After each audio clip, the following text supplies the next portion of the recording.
It is difficult to judge a pontificate when only 3 years have passed since its end.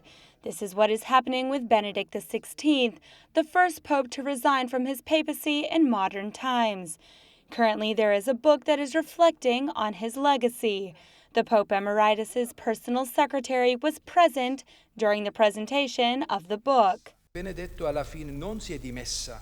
Benedict did not resign because of an ill-advised butler or because of the gossip about his apartment that, in the case of Vatileaks, circulated by Rome as counterfeit currency and traded in the world as gold bullion.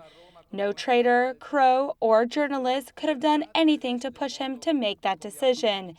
It was a very small scandal to provoke something so big. The resignation was the last act of Benedict's pontificate. Robert Rigoli, director of Church History Department at the Pontifical Gregorian University, has researched and collected material about these 8 years of history to put his work in a historical context. For the author, Ratzinger continued in the line of Paul VI and John Paul II taken at Vatican II and outperformed his predecessor in the pursuit of interfaith dialogue.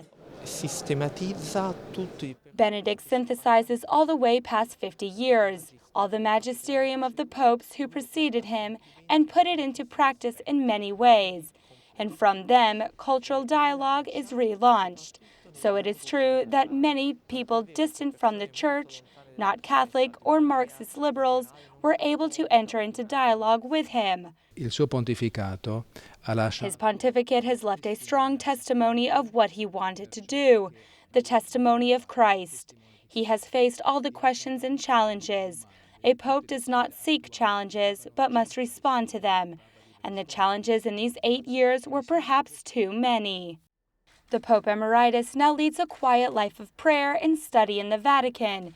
He reads, replies to correspondence, prays in the Vatican gardens, and receives visits.